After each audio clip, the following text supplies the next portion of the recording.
तो स्वागत है आप लोगों का। वेलकम। कैसे हैं आप लोग? आशा करते हैं कि आप लोग अच्छे होंगे एवं अपना पढ़ाई कर रहे होंगे। तो हम लोग का जो है अभी कौन सा पोर्शन कवर चल रहा है हमारा। एक ठो जो है हमारा साइंस चल रहा है। कौन कौन सा चल रहा है? एक ठो साइंस है और एक ठो हिस्ट्री है। साइंस और हिस्ट्री, ये दोनों क्या क्या हो रहा है? ये दोनों हमारा एक साथ चल रहा है। तो अभी हम क्या पढ़ेंगे? जैसे कि आप पीपीटी देख के पता ही चल रहा होगा, जो अभी हम साइंस का पोर्शन कवर करेंगे। किसका? साइंस का पोर्शन कवर करेंगे। तो चलिए देखते हैं जो साइंस में हमारा ये जो चैप्टर है वो किस प्रकार से कवर होगा। तो हमारा साइंस का जो टॉपिक क्या है हमारा, वो है हमारा अम्ल क्षार एवं लवण। अम्ल क्षार एवं लवण यानी कि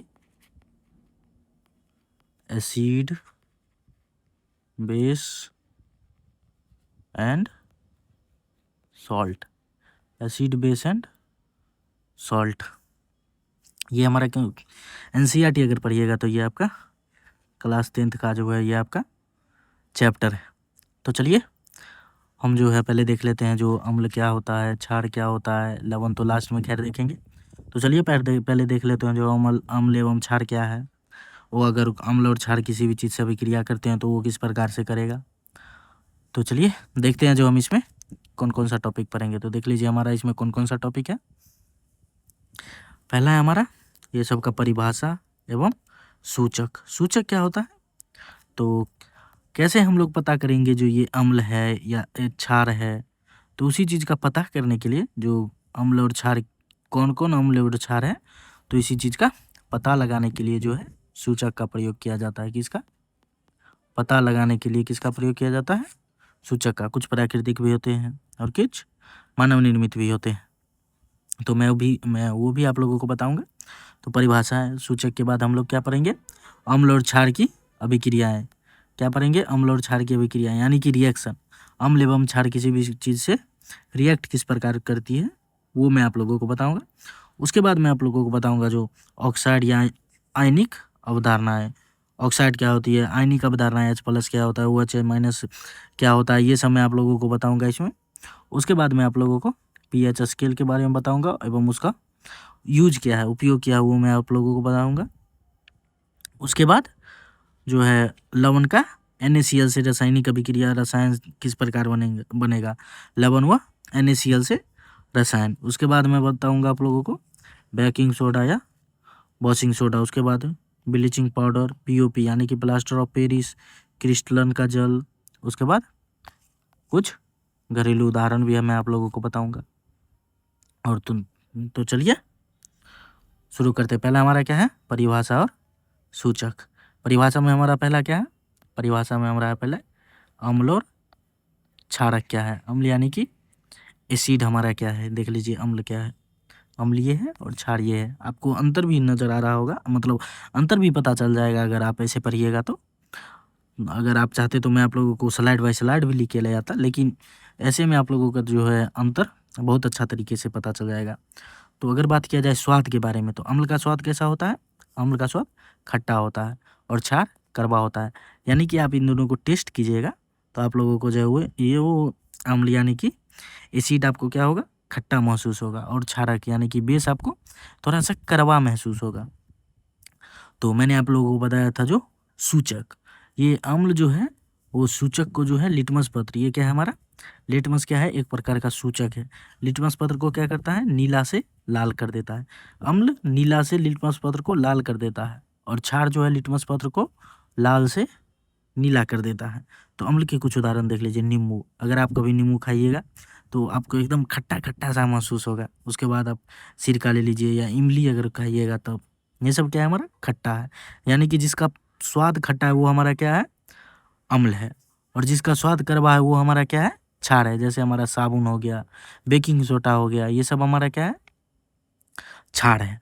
तो ये था हमारा अम्ल और क्षार वो क्या होता है। तो इसी में होता है हमारा। उसके बाद जैसे देख लीजिए यहाँ लिखे, एसिड नीले को लाल कर देता है, और बेस जो है ब्लू को जो है रेड कर देता है। तो ये दूसरा हमारा है सूचक। क्या है हमारा? सूचक यानी कि इंडिकेटर। तो मैंने आप लोगों को बताया जो सूचक जो कितने प्रकार के होते हैं। सूचक जो है हमारा सूचक, ये सूचक जो होगा वो होगा हमारा 2 प्रकार का। कितना प्रकार का? 2 प्रकार का। एक होगा हमारा प्राकृतिक और दूसरा होगा कृत्रिम। यानी कि एक जो प्रकृति ने बनाया है और दूसरा जो मानव ने बनाया है।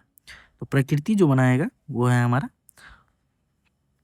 वो जो है हमारा वो हो गया जैसे हल्दी हो गया। क्या हो गया हमारा? प्राकृतिक सूचक में हो गया जैसे लिटमस पत्र हो गया, जैसे मैंने आप लोगों को बताया अभी लिटमस। और उसके बाद हो गया हमारा हल्दी हो गया। उसके बाद पिटूनिया का पौधा। क्या हो गया? पिटूनिया का पौधा। उसके बाद हो गया जेरानियम, लाल पत्ता गोभी। ये सब हमारा क्या है? ये सब हमारा है प्राकृतिक सूचक। और कृत्रिम सूचक में हमारा क्या क्या आता है? कृत्रिम सूचक में जो है या में जो है 2 आता है। एक है हमारा फिनोप्थेलिन। क्या है? फिनोप्थेलिन। एक है हमारा फिनोप्थेलिन और दूसरा है हमारा मेथिल ऑरेंज। क्या है? Methyl orange. Methyl orange. तो ये है हमारा सूचक। तो सूचक कितने प्रकार के? 2, प्राकृतिक सूचक और कृत्रिम सूचक। तो अच्छा तो चलिए मैंने आप लोगों को बता ही दिया जो सूचक कितना है, 2। यहाँ देखिए, यहाँ भी लिखा हुआ है। एक है हमारा प्राकृतिक सूचक, एक है जैसे लिटमस, हल्दी। ये क्या हो गया? प्राकृतिक सूचक। लिटमस किससे बना होता है? लाइकेन से बना होता है। लिटमस किससे बना होता है? लाइकेन से। हल्दी जो है वो पीला होता है और क्षार में क्या होता है? लाल भूरा हो जाता है क्षार में। वास्तव में जो हल्दी आप देखिएगा वो क्या होगा? पीला। अब अगर आप उसको क्षार में घोलिएगा तो क्या हो जाएगा? लाल भूरा हो जाएगा। उसी प्रकार होता है हमारा एक, यह है प्राकृतिक और यह है संश्लेषित सूचक यानी कि कृत्रिम सूचक। तो पहला है हमारा मेथिल ऑरेंज। क्या है हमारा? Methyl orange. उसके बाद है हमारा फिनोप्थलीन। ये दोनों हमारा क्या है? संश्लेषित सूचक, यानी कि इसको मानव ने बनाया और इसको प्रकृति ने बनाया। उसी प्रकार एक होता है हमारा गंध सूचक। क्या होता है हमारा? गंध सूचक। ये देखिए गंध सूचक। अगर आप बोलिएगा जो अब गंध भैया गंध सूचक क्या होता है, तो गंध सूचक होता है जिसका जो स्वाद न तो अम्ल जैसा हो और न ही क्षार जैसा हो। क्या हो गया? अम्ल का स्वाद, जिसका गंध अम्ल व क्षार से क्या हो? भिन्न हो। जिसका गंध अम्ल व क्षार से भिन्न हो। यानी कि अगर आप इसको टेस्ट कीजिएगा या खाइएगा तो न तो आप ये आपको खट्टा लगेगा न ही कड़वा लगेगा। इसका गंध ही दूसरा होगा। जैसे आप देख लीजिए, जैसे हमारा प्याज। प्याज अगर खाइएगा तो क्या आपको वो खट्टा लगता है या कड़वा लगता है? नहीं, ये इसका स्वाद ही अलग होता है। उसी प्रकार हो गया वेनिला। उसी प्रकार हो गया हमारा लौंग। तो ये हमारा अम्ल या क्षार से क्या होता है? गंध बदलती है। अगर अम्ल या क्षार से अगर ये रासायनिक अभिक्रिया करेगी तो क्या हो जाएगी? गंध भी बदल लेगी। तो इसी प्रकार देख लीजिए ये यहाँ देख लीजिए, लिटमस एक लाइकेन से बनता है जिसका रंग बैगनी होता है। अगर पूछे जो लिटमस का वास्तव में रंग कैसा होता है, तो लिटमस का जो वास्तविकता में जो रंग होता है वो होता है बैगनी। और वो बनता किससे है? वो बनता है लाइकेन से और उसका रंग कैसा होता है? बैगनी। तो यह है हमारा सूचक। सूचक के बाद है जो हमारा अम्ल और क्षार अभिक्रिया किस प्रकार से करता है। तो अगर देख लीजिए अम्ल है, अम्ल अगर धातु के साथ अभिक्रिया करती है तब क्या होगा? अम्ल धातु के साथ अभिक्रिया करेगी तब क्या होगा? तो देख लीजिए अम्ल जब धातु के साथ अभिक्रिया करेगी तो क्या हो जाएगा? देखिए टाइपिस्ट साहब ऊपर नीचे कर दिए इसको। तो अम्ल जो है अगर धातु के साथ अभिक्रिया करेगी तो हो जाएगा लवण और उसके बाद हाइड्रोजन गैस देगा। अम्ल धातु से अभिक्रिया करके क्या होता है? लवण और हाइड्रोजन गैस देता है। जैसे देख लीजिए जिंक हमारा क्या है? जिंक है हमारा धातु। H2SO4 क्या है हमारा? यह है हमारा अम्ल। और कौन सा अम्ल है हमारा? H2SO4 हमारा कौन सा है? Sulphuric acid. हमारा कैसा है? Sulphuric acid. अगर ये अभिक्रिया करता है तो क्या तब क्या होता है? देख लीजिए तब हमारा बनता है ZnSO4 प्लस H2, यानी कि यहाँ से देखिए, यहाँ से H2 हमारा हट गया और यहाँ पे जिंक आके चिपक गया। तो मैंने आपको याद कीजिए रासायनिक अभिक्रिया में बताया होगा मैं जो जिंक जो है हाइड्रोजन को क्या करता है, विस्थापित कर देता है, यानी कि जिंक जो है हाइड्रोजन से ज़्यादा अभिक्रियाशील है। तो ये कौन सा अभिक्रिया है, एक प्रकार का ये हमारा विस्थापन अभिक्रिया है। लेकिन वो छोड़िए, अभी यहाँ देख लीजिए जिंक ये हमारा क्या है, ये धातु है, और ये क्या है हमारा अम्ल। जब ये अभिक्रिया करेगा तब क्या देगा हमें जो है, तो जिंक सल्फेट देगा। क्या देगा हमें, जिंक सल्फेट, यानी कि ZnSO4 और H2O, यानी कि हाइड्रोजन गैस देगा। अम्ल धातु से अभिक्रिया करके तक क्या देगा, लवण दिया। जिंक को क्या हो गया हमारा, लवण, उसके बाद हाइड्रोजन गैस दिया। लेकिन याद रखिए एक और बात याद रखिए, आप सभी अम्ल धातु से H2 देते हैं, परंतु HNO3 के साथ H2 नहीं बनता, ये विशेष है, इसको आप याद रखिएगा। HNO3 के साथ क्या होता है, हाइड्रोजन नहीं बनता है। तो हाइड्रोजन गैस की जांच कैसे कीजिएगा, तो हाइड्रोजन गैस जो जलता है, अगर कहीं भी हाइड्रोजन गैस जलेगा तो वो पॉप साउंड के साथ जलेगा। पॉप यानी कि पुट पुट की आवाज़ करेगी। अगर उसको आपको जांचना है तो देख लीजिए, परखनली के पास जलती हुई मोमबत्ती ले जाइए, कोई भी परखनली में हाइड्रोजन गैस आप ले जाइए, उसके बाद उसके नीचे आप आग लगा दीजिए, तो कैसा होगा, गैस जो है पॉप की आवाज़ के साथ जलती है। पॉप क्या होता है, पुट पुट की आवाज़ होती है। इस प्रकार से आप जो है हाइड्रोजन की जांच कर सकते हैं। ये जो हमारा एनसीईआरटी में क्या है, एक क्रियाकलाप है, उसी का यहाँ पे थोड़ा सा दिया हुआ है। ये कभी कभी एग्जाम में भी पूछ लेता है, हाइड्रोजन गैस कौन से साउंड के साथ जलता है, तो पॉप के साउंड के साथ, पॉप यानी कि पॉप की आवाज़ के साथ क्या होता है, जलता है।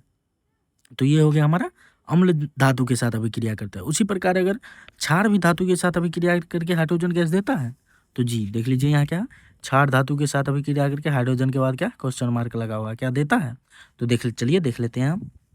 देख लीजिए, क्षारक जब जो है धातु, यानी कि ऊपर नीचे ये कर दिए हैं महाराज, यहाँ पे ये इस प्रकार से कुछ है, देख लीजिए मैं लिख देता हूँ आपको। ये जो है क्षारक जो है धातु, यानी कि जिंक या एल्युमिनियम के साथ जब अभिक्रिया करेगी तब क्या देगी, ये जिंक और एल्युमिनियम क्या है हमारा धातु। क्षारक जब धातु के साथ अभिक्रिया करेगी तब कैसा देगी, तब क्या होगा, तब लवण और हाइड्रोजन गैस देगी, लवण और हाइड्रोजन गैस देगी। तो देख लीजिए यहाँ पे उदाहरण के लिए हो गया सोडियम हाइड्रोक्साइड प्लस जिंक। देखिए सोडियम हाइड्रोक्साइड कहाँ है, ये सोडियम हाइड्रोक्साइड NaOH जब जिंक के साथ अभिक्रिया करेगी तब क्या देगी, NaZnO2, यानी कि सोडियम जिंकेट। यहाँ देखिए लिखा हुआ है Na2ZnO2, यानी कि सोडियम जिंकेट। जब सोडियम हाइड्रोक्साइड जिंक के साथ अभिक्रिया करेगी तो सोडियम जिंकेट देगी और हाइड्रोजन गैस मुक्त करेगी। क्या करेगी, हाइड्रोजन गैस मुक्त करेगी। तो देख लीजिए अम्ल के साथ भी जो है धातु अगर अभिक्रिया करती है तो क्या दिखती है, हाइड्रोजन गैस। और धातु के साथ भी अगर क्षारक भी जो है धातु के साथ अभिक्रिया करेगी तब हाइड्रोजन गैस मुक्त करेगी। लेकिन आप एक बात भी यहाँ भी याद रखिएगा, हाँ कुछ धातु क्षारक से भी H2 बनाते हैं, कुछ धातु क्षारक से भी जो है H2 बनाती है। ध्यान दें, ऐसा सभी वस्तुओं के साथ नहीं होता। हाइड्रोजन जो है सभी धातुओं के साथ नहीं निकलता, अगर क्षार के उसी के साथ अभिक्रिया करना है। ऐसा केवल तभी होता है जब जो है उभयधर्मी ऑक्साइड, क्या होता है, उभयधर्मी ऑक्साइड इसमें होता है, जैसे जिंक हो गया, एल्युमिनियम हो गया। उभयधर्मी ऑक्साइड कैसा ऑक्साइड होता है, जो अम्ल और क्षार दोनों से भी क्रिया कर लेता है, वो हो गया हमारा उभयधर्मी ऑक्साइड। तो ये है हमारा, जब क्षारक जो है धातु के साथ अभिक्रिया करेगी तब क्या देगी, हाइड्रोजन। लेकिन धातु एक कैसा होना चाहिए, उभयधर्मी ऑक्साइड होना चाहिए। कैसा, उभयधर्मी धातु होना चाहिए। उसी प्रकार है जब अम्ल जो है जब धातु कार्बोनेट या बाइकार्बोनेट के साथ अभिक्रिया करेगी तब क्या होगा। तो देख लीजिए, जब हमारा अम्ल जो है धातु कार्बोनेट के साथ अगर अभिक्रिया करेगी तब क्या होगा, लवण तो देगा, तो उसके बाद यानी कि जल वाष्प यानी कि H2O भी देगा और कार्बन डाइऑक्साइड मुक्त भी करेगा। अगर अम्ल जो है धातु कार्बोनेट के साथ या धातु बाइकार्बोनेट के साथ अभिक्रिया करेगी तो लवण देगी, उसके बाद जल देगी, उसके बाद CO2 मुक्त करेगी। इसका कुछ एग्जाम्पल देख लीजिए, जैसे NO2CO3 अगर HCl के साथ अभिक्रिया करेगी तब क्या होगा, NaCl क्या है हमारा, लवण, उसके बाद H2O यानी कि पानी, उसके बाद CO2 भी देगी। तो देख लीजिए यहाँ NO2CO3, जब ये NO2CO3 क्या है हमारा, धातु कार्बोनेट है। कार्बोनेट यानी कि इसमें कार्बोनेट है, देखिए कार्बन है इसलिए क्या है, धातु कार्बोनेट। धातु है हमारा सोडियम और कार्बन है इसलिए धातु कार्बोनेट। और यहाँ HCl हमारा क्या है, Cl हमारा अम्ल। जब धातु कार्बोनेट अम्ल के साथ अभिक्रिया करेगी तब क्या देगी, NaCl देगी, उसी के साथ जल भी देगी और कार्बन डाइऑक्साइड भी देगी। उसी प्रकार देख लीजिए जब NaHCO3 जब अम्ल के साथ यानी कि हाइड्रोक्लोरिक अम्ल के साथ जब अभिक्रिया करेगी तब NaCl के साथ साथ H2O तो देगी, साथ ही साथ CO2 भी देगी। तो यही गैस सोडा वाटर या ब्रेड में फुलाव लाते हैं। कौन सा, CO2। CO2 हुई हमारा, अगर पूछे जो सोडा वाटर या ब्रेड में फुलाव किस कारण से आता है तो CO2 कारण है, CO2 के कारण ही है जो हमारा सोडा वाटर या ब्रेड में क्या होता है, ब्रेड में फुलाव आता है या सोडा जो है वो जब खोलते होंगे सोडा तो उससे जो है गैस निकलता है, वो हमारा कौन सा गैस होता है, कार्बन डाइऑक्साइड का गैस होता है। अगर कार्बन डाइऑक्साइड की जो है जांच करना है, कार्बन डाइऑक्साइड जो हमारा कार्बन डाइऑक्साइड है या नहीं, तो क्या कीजिएगा, इसके अगर कोई भी गैस है जो बोल रहा है जो वो कार्बन डाइऑक्साइड का गैस है तो उसको आप जो है चूने के पानी में प्रवाहित कर दीजिए। किसमें, चूने के पानी, यानी कि CaOH का H2O, ये होता है हमारा चूना का पानी। इसमें अगर आप उस गैस को डालिएगा तो क्या हो जाएगा, वो पानी जो है दूधिया हो जाएगा। अगर वो पानी दूधिया हो गया तो वो क्या, कौन सा गैस है हमारा, वो कार्बन डाइऑक्साइड गैस है। अगर वो पानी जो है दूधिया यानी कि सफ़ेद अवक्षेप होता है, दूधिया जो होता है वो हमारा सफ़ेद अवक्षेप होता है, तो अगर वो पानी दूधिया नहीं हुआ तो वो कार्बन डाइऑक्साइड गैस नहीं है। अगर वो दूधिया हो गया तो कार्बन डाइऑक्साइड गैस है। इसी प्रकार से जो हमारा अगर सफ़ेद अवक्षेप बन रहा है तो सफ़ेद अवक्षेप हमारा क्या होता है, सफ़ेद अवक्षेप जो होता है हमारा कैल्शियम कार्बोनेट होता है। क्या होता है, कैल्शियम कार्बोनेट। जैसे देख लीजिए CaOH का H2O, ये हमारा क्या है, ये है हमारा चूने का पानी या बुझा हुआ चूना, इसी को कहते हैं। इसको क्या कहते हैं, बुझा हुआ चूना। और जब बुझा हुआ चूना जो है जब ऑक्सीजन के साथ अभिक्रिया करती है तब क्या बनाती है हमारे, CaCO3 यानी कि कैल्शियम कार्बोनेट, क्या, कैल्शियम कार्बोनेट का निर्माण करती है। CaOH का H2O जब कार्बन डाइऑक्साइड के साथ अभिक्रिया करती है तब CaCO3 बनाती है और साथ में कुछ जल भी देती है। तो ये है हमारा रिएक्शन। कब, कौन सा रिएक्शन है, तो अम्ल जो है जब धातु कार्बोनेट के साथ या बाइकार्बोनेट के साथ अभिक्रिया करेगी तब हमारा लवण देगी, उसके बाद जल भी देगी और CO2 मुक्त भी करेगी। उसके बाद हमारा है उदासीनीकरण अभिक्रिया। क्या है हमारा, उदासीनीकरण अभिक्रिया। उदासीनीकरण अभिक्रिया क्या होती है, उदासीनीकरण अभिक्रिया होती है जब अम्ल जो है क्षारक से के साथ, अभी इससे पहले हमारा क्या हो रहा था, अम्ल और क्षार दोनों अलग अलग अभिक्रिया कर रहा था, लेकिन यहाँ क्या है, अम्ल और क्षार दोनों साथ साथ अभिक्रिया कर रहा है। उदासीनीकरण में क्या मतलब होता है, उदासीनीकरण मतलब शून्य हो जाना, यानी कि बराबर हो जाना, वही होता है हमारा उदासीनीकरण अभिक्रिया। तो क्या है हमारा, अम्ल और क्षार जब दोनों आपस में अभिक्रिया करेगी तो वो दोनों अपना गुण खो के क्या बन जाएगा, लवण बन जाएगा और जल। अम्ल और क्षार अभिक्रिया करके क्या होगा, लवण और जल देगी। जैसे देख लीजिए HCl हमारा क्या है, अम्ल है, NaOH क्या है हमारा, क्षार है। कैसे पता चलेगा जो ये अम्ल है या क्षार है, तो देखिए आर्हेनियस ने बोला था, जो अम्ल जो है, किसने कहा था, आर्हेनियस। आर्हेनियस नामक एक वैज्ञानिक थे, उन्होंने बोला था जो अम्ल जो है वो H+ आयन देता है। क्या देता है, H+ आयन। और क्षार जो है वो क्या देता है, क्षार जो है वो OH- आयन देता है। अम्ल H+ आयन देगा और क्षार जो है OH- आयन देगा। तो यहाँ देख लीजिए, यहाँ जो है H है तो ये क्या देगा हमारा, H+ आयन देगा। और यह देख लीजिए O और H संग संग है तो क्या देगा, OH-। तो ये हो गया हमारा अम्ल और ये हो गया हमारा क्षार। देख लीजिए HCl हमारा क्या है, वो H+ आयन देगा इसलिए अम्ल। NaOH क्या है, OH- देगा इसलिए क्या है, OH- देगा इसलिए क्षार है। अब अगर ये दोनों अभिक्रिया करेगी तब क्या होगा, NaCl बनेगा, यानी कि सोडियम क्लोराइड। सोडियम क्लोराइड हमारा क्या है, साधारण नमक, और जल तो निकलेगा है। अम्ल जब क्षार के साथ अभिक्रिया करेगी तब क्या होगा, अम्ल जब क्षार के साथ अभिक्रिया करेगी तब लवण और जल देगा। याद रखिए, जो उदासीनीकरण जो होता है, अम्ल और क्षार एक दूसरे के प्रभाव को क्या करते हैं, खत्म कर देते हैं। अम्ल और क्षार दोनों साथ साथ अभिक्रिया करके एक दूसरे के प्रभाव को खत्म कर देते हैं।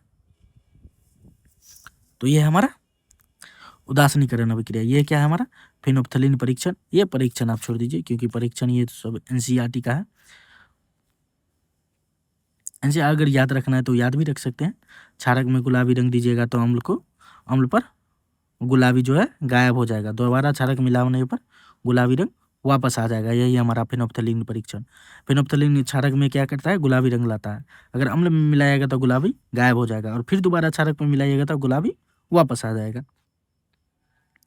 उसके बाद हमारा धातु ऑक्साइड, जब अम्ल के साथ अभिक्रिया, धातु ऑक्साइड कैसा होता है, क्षारकीय होता है, यानी कि क्षारीय होता है। और अम्ल के साथ अभिक्रिया करेगा तब क्या होगा, तो मैंने अभी आपको ऊपर में क्या बताया, अम्ल जब क्षार के साथ अभिक्रिया करेगा तब क्या होगा, लवण और जल देगा। ये देख लीजिए यहाँ पे सिर्फ धातु ऑक्साइड यानी कि सिर्फ शब्द का खेल है। ये देख लीजिए यहाँ धातु ऑक्साइड प्रकृति में कैसा होता है, क्षारीय जब अम्ल के साथ अभिक्रिया करेगा तब क्या होगा, लवण और जल देगा। वही तो यहाँ है, धातु ऑक्साइड जब अम्ल के साथ अभिक्रिया करेगा तब क्या देगा, लवण देगा और जल देगा। धातु ऑक्साइड हमारा प्रकृति में कैसा है, क्षारीय, और अम्ल के साथ अभिक्रिया करेगा तब देख लीजिए ये हमारा क्षारीय है। कैसा है, क्षारीय है।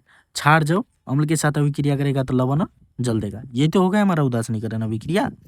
लेकिन यहाँ पे क्या है, सिर्फ एक तो शब्द है, धातु ऑक्साइड। बस इतना याद रखिए, धातु ऑक्साइड हमारा जो होता है वो होता है क्षारीय। धातु ऑक्साइड कैसा होता है, क्षारीय। अगर वो अम्ल के साथ अभिक्रिया, धातु ऑक्साइड जब अम्ल के साथ अभिक्रिया करेगी तो लवण और जल। क्यों, क्योंकि धातु ऑक्साइड हमारा क्षारीय होता है। बस इतना याद रखिए। जैसे देख लीजिए हमारा CuO, कार्बन ऑक्साइड जब HCl के साथ अभिक्रिया करेगा तब क्या होगा, CuCl2 और H2O होगा। यहाँ पे Cu क्या है, काला है, और CuL2 जब बनेगा तब कैसा होगा, नीला हरित होगा। यहाँ से निष्कर्ष क्या निकलता है, निष्कर्ष निकलता है जो देख लीजिए, धातु ऑक्साइड क्षारकीय ऑक्साइड होता है क्योंकि अम्ल से क्रिया करके जल बनाता है। धातु ऑक्साइड क्षारकीय ऑक्साइड होता है। और यहीं पे अधातु लगा दे तब अम्लीय। देखिए यहाँ पे धातु जो होता है वो धातु ऑक्साइड क्षारीय होता है और अधातु ऑक्साइड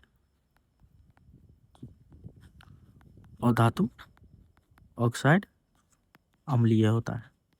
अधातु ऑक्साइड अम्लीय होता है। इसको याद किस प्रकार रखिए, देखिए यहाँ पे ओ यानी कि अधातु ऑक्साइड तो ओ वाला यानी कि अम्लीय। यहाँ पे देखिए अ नहीं है, केवल इसमें है अ, लेकिन शुरू में धातु है तब वो क्षारीय। अधातु यानी कि अ लगा हुआ है तब अम्लीय हो जाएगा। इस प्रकार से आप याद रखिएगा। तो ये हो गया जब धातु ऑक्साइड जो है अम्ल के साथ अभिक्रिया करेगी तब क्या होगा। उसके आगे चलिए देखते हैं हम क्या है। उसके ज़्यादा देखिए अब नीचा में आ गया हमारा अधातु ऑक्साइड। ऊपर में मैंने क्या बताया, अ लगा हुआ है, यानी कि अधातु ऑक्साइड कैसा होगा, अम्लीय होगा। अगर वो क्षार के साथ अभिक्रिया करेगा तो फिर वही लवण और जल तो हमें दे देगा, क्योंकि यही तो हमारा मूल अभिक्रिया है। मूल अभिक्रिया मतलब उदासीन अभिक्रिया है। अधातु ऑक्साइड जब क्षारक के साथ अभिक्रिया करेगी तब लवण और जल देगा। देख लीजिए यहाँ भी लिखा हुआ है जो अधातु ऑक्साइड अम्लीय होते हैं, ये क्षारक से क्रिया करके लवण और जल बनाते हैं। जैसे CO2, ये CaOH के साथ अभिक्रिया करेगा तब CO3 प्लस H2O देगा। ये हमारा CO2 क्या है, और धातु ऑक्साइड। CaOH का H2O क्या है, हमारा क्षारक।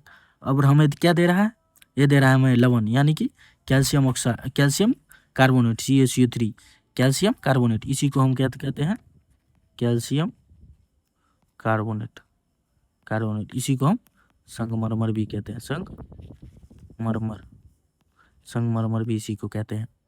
तो ये हो गया हमारा अधातु ऑक्साइड, यानी कि जो प्रकृति में क्षारीय होता है, अम्लीय होता है, सॉरी, अधातु ऑक्साइड जो प्रकृति में अम्लीय होता है, अगर वो क्षारक के साथ अभिक्रिया करेगी तब क्या होगा। और कुछ एग्जाम्पल भी मैंने आप लोग को एक एग्जाम्पल बता दिया। आप एग्जाम्पल को आप इसको ध्यान में रखिएगा, क्योंकि आजकल जो है रिएक्शन ही पूछ दिया जा रहा है। तो देखिए यहाँ है अम्लों में समानता क्यों, आयनिक अवधारणा और विद्युत चालकता, अम्लों में समानता क्यों। तो चलिए देखते हैं जो यहाँ आयनिक अवधारणा क्या है। तो पहले देख लीजिए, सभी अम्ल जो है विलयन में आयन देते हैं। कौन सा आयन देते हैं, तो मैंने आपको बताया तो H+ आयन देता है। कौन सा आयन, H+ आयन देता है। ये किसने बोला था, ये हमारे आर्हेनियस साहब ने बोला था। जो सभी अम्ल जो है विलयन में H+ आयन देते हैं। H+ आयन ही अम्लीय गुणों के लिए जिम्मेदार होता है, यानी कि जिसमें H+ आयन होगा वो क्या होगा, अम्लीय, और जिसमें OH- आयन होगा वो क्या होगा, क्षारीय। वो क्या होगा हमारा, क्षारीय। ग्लूकोज एल्कोहल में H होता है फिर भी अम्लीय नहीं, क्यों, क्योंकि वो H+ आयन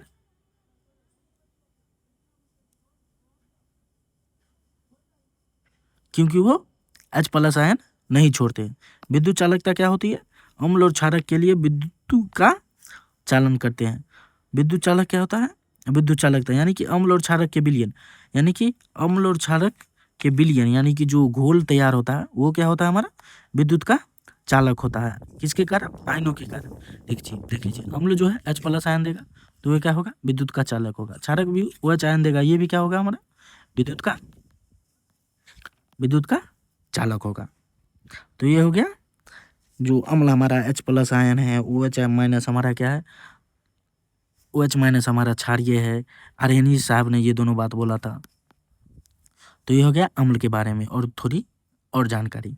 उसके बाद देख लीजिए हमारा बहुत ही महत्वपूर्ण टॉपिक, यानी कि पीएच स्केल, जो कि एग्जाम में पूछा ही जाता है। पीएच स्केल यानी कि पावर ऑफ हाइड्रोजन या और पोटेंज ऑफ हाइड्रोजन भी इसको बोलते हैं। तो इसका परास जो होता है 0 से 14, परास मतलब 0 से लेके, ये देख लीजिए ये हमारा है, तो यहाँ पे कितना होगा, ये होगा 0, 7 और 14, ये हमारा पीएच स्केल, ये 0 से 14 इसका परास होता है। अगर इस 7 से नीचे है, ये देखिए यहाँ तो बना ही हुआ है, बेकार में हम बना दिए हैं, देखिए यहाँ, ये देख लीजिए अगर ये जो है 7 से नीचे है, 7 से नीचे है तब क्या है हमारा, अम्लीय है। 7 से नीचे क्या होगा, अम्लीय। देखिए 0 से अम्ल शुरू होता है और यहाँ पे धीरे धीरे जाते जाते यहाँ पे उदासीन हो जाता है, 7 पे उदासीन हो जाता है। फिर 7 पे जो है हमारा क्षार बनता शुरू होता है और 7 पे जाके बहुत ही क्षारीय हो जाता है। 0 पे बहुत क्षार होता है और यहाँ पे जाके खत्म हो जाता है। यानी कि अगर पूछे जो 0 से 7 की तरफ जाने पे अम्लीयता क्या होगी, तो घटेगी। क्यों, क्योंकि आगे जाते जाते ये क्या हो जाता है, उदासीन। और अगर बोले 7 से 14 पे जाने पे क्षारीयता क्या होगी, तो बढ़ेगी। क्यों, क्योंकि उदासीन से, देखिए यहाँ उदासीन से अगर आगे जा रहे हैं तो 14 पे क्या होगा, अत्यधिक क्षारीयता होगी। और अत्यधिक अम्लीय कहाँ है, 0 पे। इसलिए 0 से 7 पे जाने पे क्या घटेगा, और 7 से ऊपर जाने पे क्षारीयता बढ़ेगी। और 0 से 7 पर जाने पे अम्लीयता बढ़ेगी, और 7 जो है उदासीन, तो 7 है ही। तो यहाँ देख लीजिए वैसे जैसे जैसे हम 7 से 0 की ओर बढ़ते हैं H+ आयन की सांद्रता बढ़ती है, यानी कि यहाँ उल्टा लिख दिया। देखिए इधर से जाते वक्त H+ आयन घटता है, अगर इधर से इधर आइएगा तब क्या होगा, H+ आयन बढ़ेगा। क्यों, क्योंकि अम्लीयता धीरे धीरे बढ़ रही है। और अगर इधर से आगे की ओर जाइएगा तो OH+ भी बढ़ेगा। तो देख लीजिए यहाँ पीएच जो है, पीएच 7 से अगर कम है तब क्या है, अम्लीय। पीएच 7 के बराबर है उदासीन है, यानी कि वहाँ पे शुद्ध जल जैसे होता है वो होता है उदासीन। पीएच अगर 7 से ज़्यादा है तब क्या है हमारा, क्षारीय है। याद रखिएगा जो जैसे पीएच जितना कम H+ उतना अधिक, यानी कि पीएच 0 है तो H+ हाईएस्ट होगा, पीएच 1 तो H+ उससे कम। यानी कि पीएच जितना कम, पीएच का मान जितना कम H+ आयन उतना अधिक। पीएच 0 तो प्रबल अम्ल, पीएच 14 तो प्रबल क्षार। यहाँ देख लीजिए यहाँ प्रबल अम्ल, क्यों, क्योंकि यहाँ अत्यधिक अम्लीय है तो 0 पे क्या होगा, प्रबल अम्ल। और यहाँ देखिए अत्यधिक क्षारीय यहाँ है तो 14 पे प्रबल क्षार। तो ये है हमारा पीएच स्केल। उसके बाद हमारा है लवण, सॉल्ट। लवण किस प्रकार से बनता है, मैंने आप लोगों को रिएक्शन में इतनी बार बताया जो आपको लवण में दिक्कत नहीं होना चाहिए। लवण कब बनता है, जब हमारा अम्ल जो है क्षार से अभिक्रिया करता है, तब जो हमारा यौगिक बनता है वो हमारा क्या होता है, लवण। अम्ल क्षार से अभिक्रिया करके जब बनाता है तब क्या होता है हमारा, लवण। तो देख लीजिए अम्ल, क्षार, ताकत, उसके बाद पीएच प्रकृति और उसको कुछ उदाहरण। तो अब यहाँ पे देख लीजिए लिखा हुआ है प्रबल अम्ल प्रबल क्षार। तो आप पूछिएगा जो ये प्रबल अम्ल प्रबल क्षार ये क्या होता है, तो चलिए मैं बता देता हूँ पहले आपको। हमारा अम्ल जो है या अम्ल या क्षार, ये भी 2 प्रकार के होते हैं। कितने, 2 प्रकार के। एक हो गया हमारा प्रबल अम्ल या क्षार। एक हो गया हमारा दुर्बल अम्ल या क्षार। देख लीजिए प्रबल अम्ल क्या होता है, प्रबल अम्ल होता है जो तेजी से H+ आयन दे। प्रबल अम्ल क्या होता है, जो तेजी से H+ आयन दे, आयन दे या अधिक मात्रा में H+ अधिक, और H+ कम तब क्या होगा, दुर्बलम। H+ अधिक तब प्रबलम, H+ कम तब दुर्बलम। उसी प्रकार अगर OH- अधिक तब क्या होगा, प्रबल क्षार, और OH- कम तब OH- कम तब दुर्बल क्षार। तो क्षार हमारा कितना प्रकार का, अम्ल या क्षार कितने प्रकार के, 2 प्रकार के। पहला प्रबल अम्ल, दूसरा दुर्बल क्षार। प्रबल अम्ल क्या होता है, जो ज्यादा मात्रा में H+ आयन देता है, और दुर्बल क्या होता है, जो कम मात्रा में H+ आयन देता है। और प्रबल क्षार क्या होता है हमारा, प्रबल क्षार होता है जो OH- जो है ज्यादा मात्रा में देता है, और दुर्बल क्षार क्या होता है, जो OH- कम मात्रा में देता है। तो चलिए अब आप लोगों को समझ में आया होगा।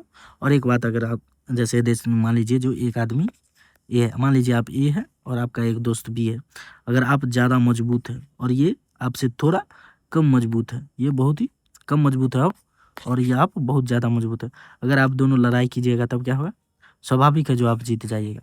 तो जो ताकतवर जो अगर आप कभी लड़ाई देखिएगा तब पता चलेगा जो आपको, या देखे तो जरूर होंगे जो है आप लोग, अगर कोई जो है दोनों और ताकतवर आदमी है, क्या दोनों अगर ताकतवर आदमी है तो क्या होगा, लड़ाई बराबर पे खत्म हो जाएगा, बोलेगा चलो भाई ना हम जीते ना तुम, लड़ाई को यहीं पे खत्म करते हैं। अगर कोई जो है कमजोर आदमी और एक ताकतवर आदमी लड़ रहा है तब क्या होगा, ताकतवर आदमी जीत जाएगा। क्यों, क्योंकि वो कमजोर आदमी को मारेगा, मार के हो सकता है मुँह भी दे, यानी कि मार भी दे या हॉस्पिटलाइज करवा दे।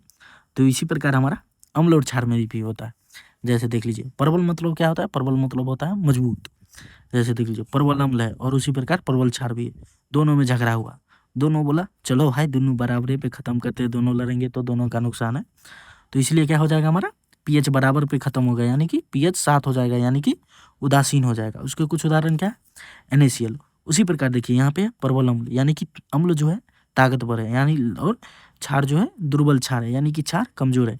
यहाँ पे अम्ल ताकतवर है तो जीतेगा कौन, अम्ल जीतेगा। इसीलिए हमारा जो है प्रकृति कैसा हो जाएगा, अम्लीय। अम्लीय मतलब पीएच 7 से कम होना चाहिए। उसी प्रकार तो उसका एक उदाहरण NH4Cl। उसी प्रकार देख लीजिए हमारा इसमें जो है दुर्बल कौन है, दुर्बल अम्ल है, यानी कि अम्ल क्या है, कमजोर है, प्रबल क्षार है, और क्षार क्या है हमारा, मजबूत है। झगड़ा हुआ तो दोनों में से कौन जीतेगा, जो ज्यादा मजबूत है। तो मजबूत कौन है हमारा, क्षार, तो इसलिए इसकी प्रकृति क्या हो जाएगी, क्षारीय। तो पीएच क्या हो जाएगा, 7 से अधिक। उदाहरण के लिए NO2CO3। तो ये हो गया जब अम्ल और क्षार, प्रबल अम्ल प्रबल क्षार जब दोनों प्रक्रिया करेगा तब क्या, अभिक्रिया करेगा तब क्या होगा। लेकिन अगर बोलिएगा सर तो दुर्बल अम्ल और दुर्बल क्षार का अभिक्रिया करें, तो उसका अभिक्रिया नहीं होता है, वो जो है अनडिफाइंड है, NCERT में अभी तक तो नहीं लिखा हुआ है। तो चलिए, तो यहाँ देखिए यहाँ लिखा भी हुआ है जो लवण परिवार, समान धनायन और ऋणायन वाले लवण एक परिवार में होते हैं। तो उसी प्रकार है हमारा NaCl से रसायन। तो कहाँ थे हम थे NaCl से रसायन। NaCl मतलब क्लोर क्षार अभिक्रिया, क्लोर क्षार प्रक्रिया या क्लोर एल्कलाई जो है प्रोसेस। ये कभी अभी आप अगर रिसेंट एग्जाम दिए होंगे, यानी कि 2024 या 25 का एग्जाम दिए होंगे, तब आपको जो है ये अभिक्रिया बहुत ही पूछा होगा। जो क्लोर क्षार अभिक्रिया होती क्या है, कैसे बनता है। तो क्लोर क्षार अभिक्रिया होती है जब NaCl क्या होता है, NaCl जब विद्युत के साथ अभिक्रिया करती है तब क्या होता है, NaOH Cl2 और हाइड्रोजन गैस देता है। तो यही हमारा क्या है, NaCl जो क्लोर क्षार अभिक्रिया है, क्लोर क्षार अभिक्रिया है। क्लोर क्षार अभिक्रिया क्या है हमारा, तो एक सेकंड, तो हमारा क्या था, क्लोर क्षार अभिक्रिया। तो चलिए देखते हैं जो क्लोर क्षार अभिक्रिया होता क्या है। सॉरी, क्लोर क्षार अभिक्रिया क्या होता है, जब NaCl जो है विद्युत के साथ अभिक्रिया करता है तब क्या होता है हमारा, NaOH देता है, Cl2 देता है, साथ साथ H2 देता है। तो ये हमारा क्या है, क्लोर क्षार अभिक्रिया। क्लोर क्षार अभिक्रिया क्यों कहा जाता है, क्योंकि यहाँ पे देख लीजिए क्लोरीन का निर्माण हो रहा है और यहाँ पे क्षार का निर्माण हो रहा है, इसलिए क्या कहा जाता है, इसको क्लोरीन क्षार अभिक्रिया कहा जाता है। तो अगर पूछा जाए जो NaOH सोडियम हाइड्रोक्साइड का जो काम क्या है, तो सोडियम ऑक्साइड जो है साबुन और मर्जक में इसका उपयोग किया जाता है, कागज निर्माण में इसका उपयोग किया जाता है, सूती कपड़ा का विरंजन में जो इसका इस्तेमाल किया जाता है। उसी प्रकार हमारा Cl2 का क्या कार्य है, तो Cl2 का कार्य है जो जल शुद्धिकरण में इसका कार्य किया उपयोग किया जाता है। पीवीसी और सीएफसी में जो है इसका कार्य किया जाता है। पीवीसी क्या होता है? पाइप, पॉलीविनाइल क्लोराइड, और सीएफसी क्लोरोफ्लोरोकार्बन। ये सब जो है हमारा इसका प्रयोग क्या Cl2 में किया जाता है। उसके पर उसी प्रकार ब्लीचिंग पाउडर, यहाँ ब्लीचिंग पाउडर बनाने में इसका इस्तेमाल किया जाता है। अगर बात किया जाए जो हाइड्रोजन का प्रयोग क्या होता है, तो हाइड्रोजनीकरण से क्या होता है हमारा? घी का निर्माण होता है। हाइड्रोजनीकरण से क्या होता है हमारा? घी का निर्माण होता है। उसी प्रकार रॉकेट ईंधन में भी हाइड्रोजन का प्रयोग किया जाता है, खाद में भी हाइड्रोजन का प्रयोग किया जाता है। तो ये था हमारा क्लोर क्षार अभिक्रिया। तो क्लोर क्षार अभिक्रिया, आशा है जो आप लोगों को क्लोर क्षार अभिक्रिया समझ में आया होगा क्या होता है। उसके बाद क्लोर क्षार अभिक्रिया क्या होता है, उसका इस्तेमाल क्या होता है। अगर बात किया जाए, यहाँ तो क्लियर में नहीं लिखा हुआ, तो मैं आप लोगों को क्लियर लिख देता हूँ जो क्लोर क्षार अभिक्रिया क्या होती है। क्लियर तो है ही, लेकिन देख लीजिए। NaCl जो है जब H2O से अभिक्रिया करता है, NaCl H2O से अभिक्रिया करता है, लेकिन विद्युत की उपस्थिति में। यहाँ उल्टा लिख दिया है, देख लीजिए। NaCl जो है यहाँ पे ये नहीं होगा, ये होगा जब NaCl जो है H2O से अभिक्रिया करेगा लेकिन धारा की उपस्थिति में, तब क्या होगा? NaCl हमारा टूट के दोनों अभिक्रिया करके NaOH यानी कि सोडियम हाइड्रोक्साइड देगा, उसके बाद क्लोरीन देगा, उसके बाद हाइड्रोजन देगा। तो यही हमारा क्या है? यही हमारा क्लोर क्षार अभिक्रिया। और सोडियम हाइड्रोक्साइड का उपयोग क्या है मैंने आपको बताया, क्लोरीन का उपयोग क्या है मैंने आपको बताया, और हाइड्रोजन का उपयोग क्या है वो भी मैंने आप लोगों को बता दिया। तो चलिए इसके बाद हमारा कौन सा टॉपिक है वो देखते हैं। इसके बाद का हमारा टॉपिक है जो दैनिक जीवन में पीएच मतलब पोटेंशियल ऑफ हाइड्रोजन। अगर पीएच कम हो जाए, ज़्यादा होगा जाए, तब क्या होता है? तो पीएच मतलब देख लीजिए क्या बोल रहा है हमें, पेट में अम्लता बहुत कम होता है। पेट में अम्लता क्या होता है? बहुत कम होता है, लगभग एक अम्लीयता बहुत ही कम होता है। अगर पेट में अम्लीयता बढ़ जाए, क्या हो जाए? पेट में अम्लीयता बढ़ जाए, तो उसको कैसे समाप्त किया जाता है? अम्लीयता को समाप्त करने के लिए जो है एंटासिड का प्रयोग किया जाता है। किसका? एंटासिड का प्रयोग किया जाता है। वो एंटासिड एक है हमारा MgOH का फॉल्टवाइज। ये एक प्रकार का क्या है? एंटासिड। एंटासिड क्या करता है? अम्लीयता के प्रभाव को कम कर देता है, अम्लीयता के प्रभाव को कम कर देता है। तो एंटासिड हमारा क्या हो जाएगा? क्षारीय। क्योंकि वो क्षारीय क्यों होगा? क्योंकि वो अम्ल के प्रभाव को कम कर देता है। अम्ल के प्रभाव को कम करने में मुख्यतः किसका प्रयोग किया जाता है? क्षारीय का प्रयोग किया जाता है। पेट में अम्लीयता बहुत अधिक हो जाएगी। कब अधिक हो जाएगी? जब 1.5 अम्लीयता हो जाए, तब हम इसका प्रयोग करते हैं। 1.5 यानी कि मैंने आपको बताया जो पीएच का मान जितना कम होगा अम्लीयता उतना अधिक होगी। यहाँ 1.5 पीएच है, तो अम्लीयता क्या हो जाएगी? बहुत अधिक हो जाएगी। इसलिए इसका क्या एंटासिड क्या करेगा? ये अम्लीयता को जो है कम कर देगा। उसी प्रकार दांतों का क्षय, दांत का क्षय यानी कि दांत जो है झड़ने लगता है।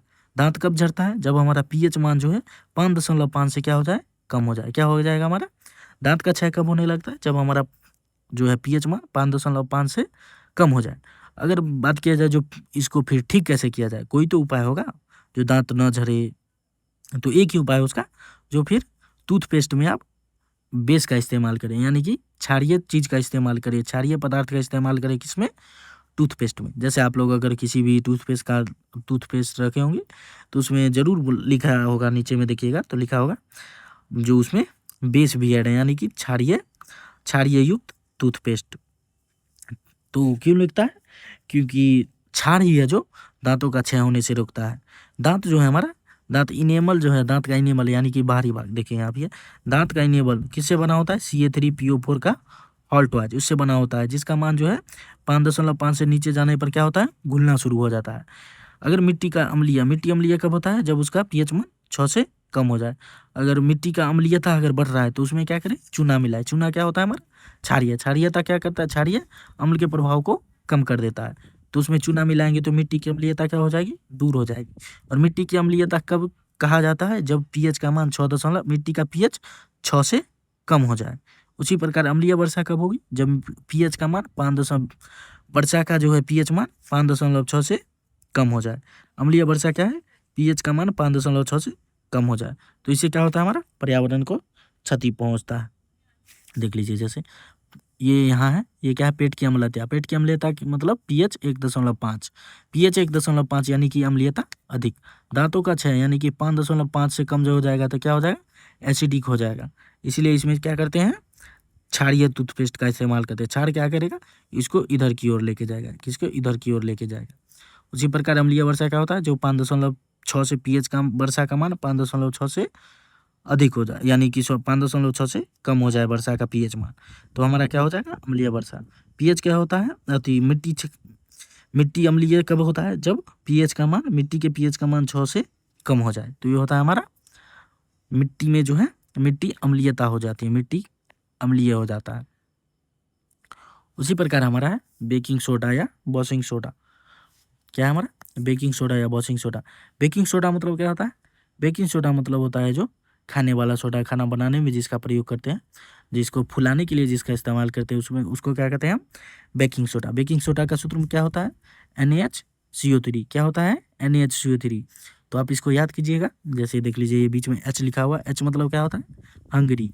हंगरी मतलब भूख लगा है, भूख लगा है तो तुरंत बनाने के लिए उसको क्या करेगा, खाना को फुला के दे देगा। तो वॉशिंग सोडा यानी कि गलती हम बता दिए, वॉशिंग सोडा, बेकिंग सोडा होता है हमारा, बेकिंग सोडा और वॉशिंग सोडा दोनों अलग होता है। बेकिंग सोडा होता है हमारा खाने वाला सोडा, और वॉशिंग सोडा होता है हमारा धोने वाला सोडा। बेकिंग सोडा का सूत्र है NaHCO3। H मतलब हंगरी, हंगरी मतलब खाना।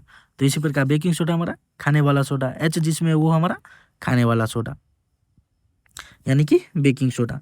तो बेकिंग सोडा जो है NaHCO3। और उसके बाद वॉशिंग सोडा, वॉशिंग सोडा क्या है, NO2CO3 into 10H2O।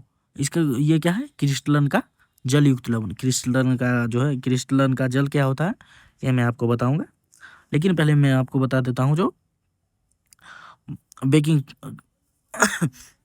Washing soda किस प्रकार बनेगा। तो वॉशिंग सोडा जो है हमारा, जब NaHCO3 को जो है आप गर्म कीजिएगा, क्या कीजिएगा, NaHCO3 को गर्म कीजिएगा तो Na2CO3 H2 और CO2 में टूटेगा। तो Na2CO3 यही है हमारा वॉशिंग सोडा का एक कंपाउंड, ये है Na2CO3।